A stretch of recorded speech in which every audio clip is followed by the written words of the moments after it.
everyone, and welcome. This is Women in Business Summit. I'm Keisha Zulo, the founder, and it is my absolute pleasure today to be talking with Sailaja Joshi. She is a CEO and founder of Mango and Marigold, an award-winning independent publishing house that shares sweet and savory stories of the South Asian experience. She's been featured in Time Magazine, New York Times, Washington Post, People Magazine, and this conversation I've been waiting on all week because I'm so inspired by you, Sailaja, and I welcome you. And she is going to be a speaker at the 15th Annual Women in Business Summit. She's a participant on the Executive Roundtable. So welcome. And thank you. This is awesome. So what has been your experience? How are you? And how are you doing? That's the first question I ask everyone. I know. It's now like our questions, like we open up all of our emails with, I hope you and your family are doing well. Like it's like we're in like 18th century Europe or something like that. It's very weird. Thank you for asking and thank you for having me here. So me and my family, we're doing well. I'm really blessed that everyone is healthy, which is, I think, probably the top thing and the most important thing that we really are thinking about. It certainly has its ebbs and flows. This week feels like a nice week, knock on wood, because, you know, my kids seem to have fallen into their routine. My husband and I have found a good routine, and the laundry has been folded. So that really feels like a significant accomplishment. I am now on the hunt for a pool, like an inflatable pool, because now my kids don't have any summer care. And I'm like, okay, we need an inflatable pool. And it used to be face masks that you couldn't get anywhere. Now it's an inflatable pool. So wow. that's where I'm at now. It's weird because I miss some of the norms a lot. Like just last night I was falling asleep. I was like, oh, I'd really love like just a good bagel with cream cheese and lox in the morning. And then in February, if that had been my thought, I dropped off, would have stopped somewhere and just like walked in, got it, come back without even thinking about it. And now I'm like, well, who's open? Who's doing, or where do I need to do all those things? So yeah. That's my long-winded way of saying I'm okay. I feel the same way. Just the thought of going to the grocery store, I'm like, let me stock up on everything so I don't have to wait in line, because the grocery store that I go to, the two that I frequent, we queue outside. So if you're standing in line and it's raining, it's just this whole process. And I appreciate everyone doing their part to stay safe. So let me share some gratitude on that. But I hear you on just being able to pick up and go and missing those conveniences. Yeah. So we talked about you having family across the globe. How are they doing with all of this? Yeah, so I have family sort of scattered throughout the United States, and then I have relatives in India. That's really where the bulk of my family is. And like, I think India did a really wonderful job early on of sort of locking down the country, and everyone just being like, yep, we're staying at home. Like there was just like, nobody was trying to fight to get to a hairdresser. Like there was none of that BS happening. Everyone was like, nope, we collectively need to do this. And there are problematic things happening. But for my specific family, everyone's doing fine. Everyone's like, yep, I just stay home. We go once a week to the grocery store across the street, and that's it. And I'm really grateful and feel pretty blessed to have that. And then my family here in the US, everyone is doing their version of okay. I think this happened right at the time where we were going to have a massive family celebration, and that got canceled. And so I think we're all just physically like missing each other physically. Yeah. We've stayed really connected with Zoom and stuff like that, but like I have two young children who just like really miss their grandma. They just really miss their grandparents. And so that is certainly tough, because that's my kids' version of normal. Right. So I just wanted to talk about, have you always been an entrepreneur? Yes. So my first business was Sailaja's Crafts. It started when I was in first grade. And my mom was completely horrified because she thought like the teachers were gonna like send me to detention or something, because like I would go to school and I had all these little craft items and I would sell them for like 25 cents, 10 cents, stuff like that, like just to other kids, and other kids would buy them and then pass them off as their own creations with their parents. Yeah. I don't know. And so like I had Love it. lemonade stands, I had yard sales, I was always thinking about the next interesting thing that could be done. So I feel like it was really natural for me to go into business. I'd studied international business. And then I was also really interested in issues of social justice and humanity and how to create products, communities, things that truly met individuals' needs. And so I did all my graduate education in intersectional feminism and sociology. That's sort of where my post-secondary education world was. And I think it's the sort of Venn diagram of those two that really helped me to build Barth Babies in that way. I had no background in publishing whatsoever, which is probably the only reason I started the company, because I think anyone who had, knowing what I know now, anytime someone's like, I want to start a publishing company, I'm like, take 2 steps back, because it is real hard work and it's a hard industry with very slim margins, and it's owned by like 5 big publishers. Like that's it. Even when you see a small little imprint, often they're owned by one of the big 5, and that's fine. It's just, it's a tough. And how have you been able to then find your space to grow? I mean, I love that you're focused on diversity, and especially with bringing books for kids that they would not normally see. I know I didn't when I was growing up. All the books, the characters didn't look like me. So how do you find your space when you know that it's such a tough business? I unabashedly take it. It is my space to have. It is my community space to have. It is my author's space to have. And so I unabashedly take it. It never once occurred to me that I couldn't do it. And I think that is the audacious gift I have from my parents who are immigrants, because they moved to this country with the belief that they could too, you know? And so honestly, it is the audacity and it is the fire and the deep belief that my daughter deserved herself on the cover of a book. Like that was it. Like it never occurred to me that I couldn't do it. And quite frankly, it still doesn't. Like I am learning so much every day and balancing so much every day. And it never occurs to me that I can't. Rather, I'm like, okay, this is obstacle number 2077. What am I going to do? Wow, that's awesome. And I was just that's a perfect segue into asking you, what were some of the obstacles that you experienced when you first started? Because like you said, you're creating your own lane unabashedly. Yeah, so I think one was just learning the nuances of the industry. That was like a big piece to me. And it's such an old industry that is really rooted in just old shit. Like just like we only publish on an 18-month timeline. We only do this. And then I'd be like, why? They'd be like, well, that's just how we've always done it. And I'm like, is that because previously your books came by horse and buggy and it just took longer?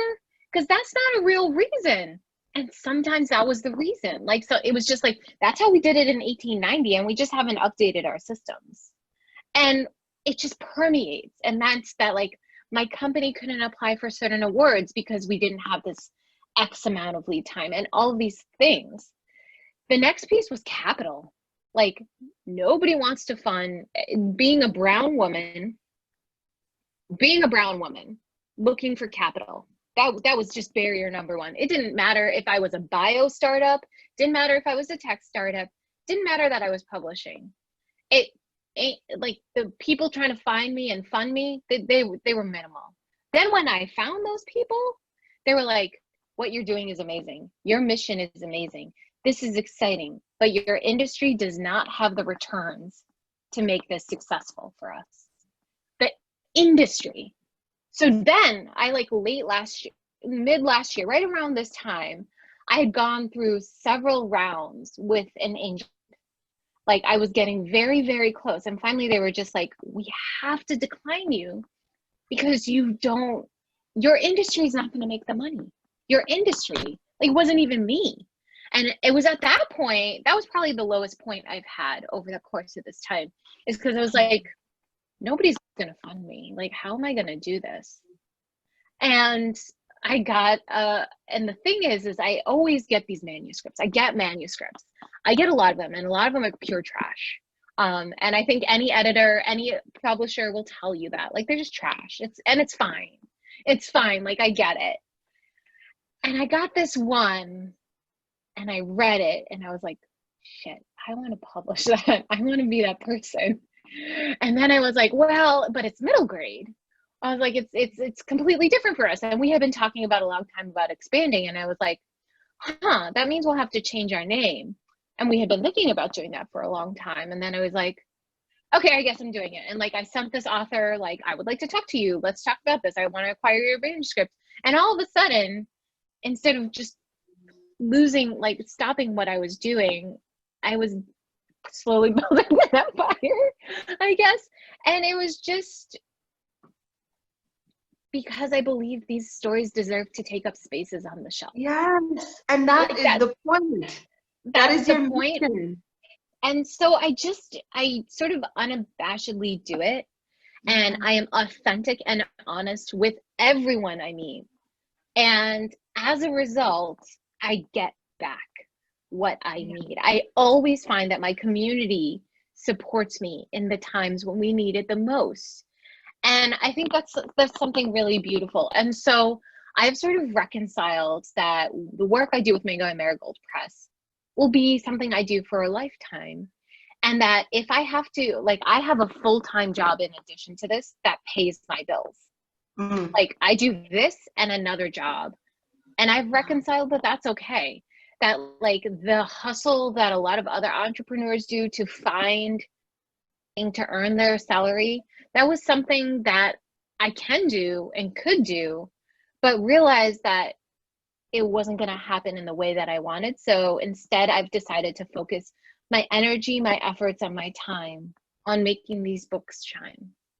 That's amazing. I was listening to someone I admire, Lisa Nichols, and she talked about funding her dream, that she worked for 3 years for someone else, and she was able to self-fund that way because, like you said, it's very challenging for women of color to get angel investors and all of that capital that's needed to start a business. So I applaud you for sharing that and for being able to create the space for your readers. And so you talked about the challenge of funding. We're going to move now to what has been your most successful collaboration, or and why, and how has your business changed since this whole COVID thing? So those two questions. Yeah, so for the first question, our most successful collaboration is really truly when we have authors and illustrators who are just as invested in this as we are. If I had to name a really successful campaign, I'm incredibly proud of our 1001 Diverse Books Initiative, which we launched last November. The 1001 Diverse Books Initiative was my answer to the accessibility gap in children's literature. Like, not only is there a lack of diverse content, but the communities that need that content also have problems accessing it. And so I realized that my dream goal is to be the Oprah of children's books, someone who just gives them away. I'm like, you get a book, you get a book. That's my goal in life. And I was like, well, how can I do that? I was like, I don't have a ton of money, but how can I do that? And I realized my community always comes and supports us. So what we do is, I, as CEO, for every production run of our books, I've committed 1001 books to advocacy and literacy organizations that bridge that accessibility gap. My community can help me meet that goal by sponsoring a book for $10. $10, that's it. That's like 2 Starbucks coffees. It's like not a huge, for many people are blessed in a way that that's not a big deal. And the gift it gives is just like, it melts my heart and makes me so happy to do what I do. So that campaign, that launched last November with our 14th book, Finding Own, and we met our goal in a week. And that was amazing, you know, and so we continue to do that. And now in this COVID time, so bridging that to COVID, what I quickly realized within a week of this happening, I was like, the kids who needed access to these books are now they're not even going to have access to libraries. They're not going to have access to their teachers. There's even more of a dire need to get them books. So I started hunting. I was like, who can I give books to? Who? Tell me, raise your hand for the love of God. And so many people were like, we're just overwhelmed. But my idea and goal had been, I wanted to partner with programs that gave meals to communities, because I knew typically if you're receiving a meal, then that probably means you have some sort of insecurity and you probably don't have access to that literature and to those books. And so we've started to partner with meal programs to give away books. It's as simple as that. And I think that's the thing that's changed for us. Some of our timelines have moved out for some of our books because supply chain has shifted. Some of our contracts have been extended out. But everyone asked me, they're like, is this the end of you? And my answer was like, no. I was just like, I am someone who trusts my gut and my intuition. And so I was like, I will know when it's time to stop. This is not that time. I was like, I'm going to continue to sign the contracts. I'm going to continue to move forward. And I'm going to trust that our community will support in whatever way. That's amazing. Oh my gosh, this has been so great and inspiring. I'm ready to take on the world. Yay, I'm glad you should. This is awesome. So self-care, we've been talking a lot about it. It's been a trending topic. How have you managed to take care of yourself, especially with, being home with the kids and your partner, and home is everything. It's your entertainment, it's work, it's your education for your kids. How have you been able to focus on yourself and taking care of you? It's a great question. And some of that self-care balance comes from having very understanding people who you're living with. So both my kids and my husband. And so one of my big self-care pieces is I go for a 3-mile walk every day. I realized quickly in this, I needed to keep my body moving. Like that was going to be the piece that kept Sailaja sane. So I walk 3 miles daily, and often with a good friend or two in a socially distant way. And I also do a bar class every day. I think my piece has come through movement. And it looks different for everybody, but that's my piece of self-care, and having family that gets that. Like my husband's cool, see you later. My children are like, my children are sometimes like, cool, see you later. Or they're like, let's come with you. And like, sometimes that's fine and other times it's not. And then I've been doing a lot of baking. I think that's not a lot of baking. I have a good friend, Pooja Makaniji, who is a food writer and avid baker.